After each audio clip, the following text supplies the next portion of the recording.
don't believe in things that take away power from me. I don't care if depression is real. I don't care if I'm wrong. I don't believe in something that takes away power from me because I can't become depressed if I don't believe in depression. And that allows me to shield my mind from the idea of being a depressed person. I can feel depressed temporarily, but I can never become a depressed person because it doesn't exist. You can lock me in a Romanian jail cell for 93 days with cockroaches. I will not be depressed.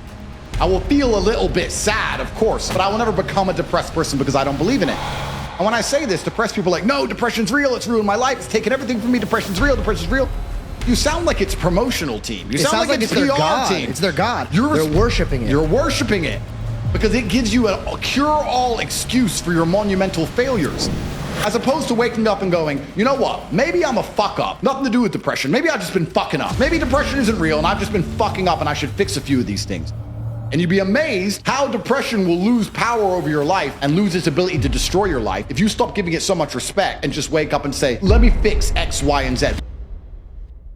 Imagine a world where ancient Stoic wisdom meets the unfiltered insights of Andrew Tate. Here, the struggles of life are not burdens, but opportunities for growth and self-mastery. Tate asserts his disbelief in depression, framing it as a surrender of personal power. Today, we delve into this unique convergence, examining how Tate's bold views align with the timeless teachings of Stoicism. Prepare to challenge your perceptions and embrace a journey of transformation. If you have a duty to your bloodline and a duty to your ancestors, and you truly love your parents, how can you still be sitting at home playing video games being a lazy piece of shit? Don't you want people to remember them? Don't you want people to think, wow, who's this person who raised this amazing person? That in and of itself, it should be endless motivation. If anyone's watching this, if you love your parents, you can't be a loser anymore.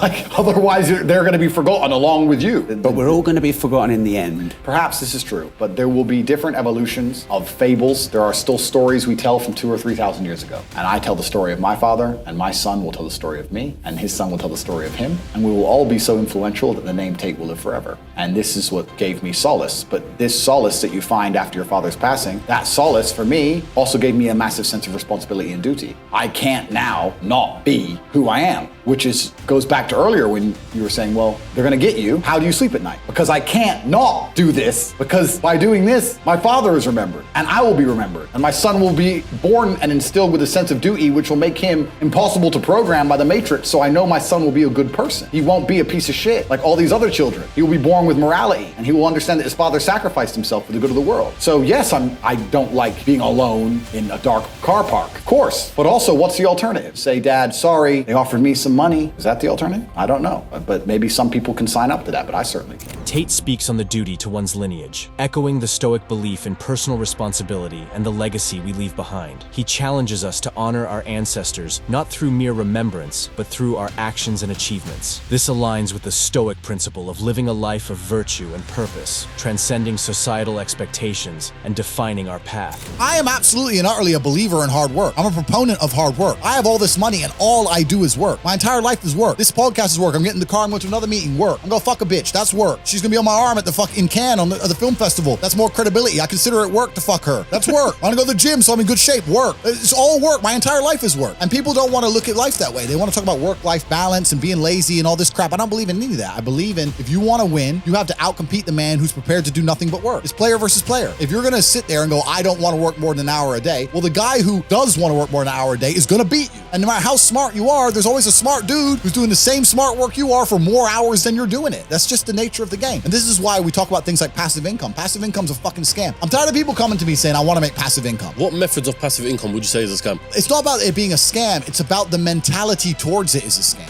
Look, everyone loves passive money, right? I make money as I sleep. I get it. You need to de-link your time to your money, because if you're only working for money, you run out of time, you can't make enough money. I understand all those principles. My point is, if you have no money and you're coming to me saying, I want to make passive income, why are you not making active income? Get up off your ass and work first. Because there's no such thing as completely, truly 100% passive. You're gonna have to check on it. You have to maintain it. You're gonna have to find a new tenant for that property. You're gonna have to make sure that DeFi crypto farm you're in doesn't go to zero. It's not a rug pull. Yeah. You're always gonna have to keep an eye on it, right? But the idea that people with no money are already so concerned with making money without work is amazing to me. You should be worried about active income. If I'm a brokey and you show me how to make $1,000 an hour, I don't sit there and go, okay, how can I make that passive? I go, cool, I'm making $18,000 a day because I'm gonna work. You don't need to worry about passive income until you have no more time. I look at passive income because I have 18 hours a day I work. When all 18 of those hours are done and my workload still isn't finished, I have to find a way to make some of those income streams passive, either via staff or whatever else. Yep. And that's how I work smart. I use all of my time, and when all my time is done, now I have to become more efficient so that I can get more done within the same time frame. To sit there and say, I don't want to use my time, so I want passive income is dumb shit. The 16-year-old making 45 grand a month, if he was to sit to me and go, I don't want to make the TikToks, I want someone else to do it, make it passive, that he wouldn't be making any money. He's just working. You have to just work. At some point, you have to bite the bullet and just work. So when someone comes to me talking about passive income and they're a brokey, I'm like, you are just lazy. You are lazy. You will never get anywhere. Lazy people never get anywhere in life. Doesn't matter what it is. Doesn't matter if it's tennis or money. If you're lazy, you're never going to get it. That's how it works. See, that's what motivates me, telling people straight how It's it true, is. but it's fucking true, bro. They're lazy. And another thing about people is they're quitters. I can't stand quitters. We have a thing inside Hustlers University. If someone unsubscribes, I ban them. They're not allowed to rejoin. Yeah. And they email me like, oh, sorry, I had a problem with my card. I want to rejoin. Da, da, da. I don't need members. I got money. I do not need your membership. I do not need you. It's not a business where we need you. You need us, right? So if you're the kind of person who's going to quit because it's hard, then fuck off. I don't even want your energy around me, because quitters are the worst people on the planet. You can give a quitter absolutely everything and they will still fail. You can give it, doesn't matter what it is. If you go to IKEA and buy a flat pack fucking table and put it in front of a quitter, you will never have a table. He'll look at it and it's just long and he'll quit. Quitters can have every single advantage. Quitters can have all the information. Quitters can have all the tutelage. Quitters can have a mentorship. Quitters can have someone who messages them every morning, hey bro, let's get it. And guess what they're gonna do at the end? Quit. They ain't never gonna have shit. So if you're a quitter, I don't even want you even inside my organization. I don't want quitters anywhere near me, because you're never gonna be successful. And the people who join and then quit because they had to do an hour's work are the people who come along and go, take this, maybe it's a scam. Idiots, peons. They will stay brokies and wagies forever. Leave them there, right? You need the people who don't quit. I don't quit. Every single facet of my life is testament to the fact that I don't quit. When people see my plane in the sky, you can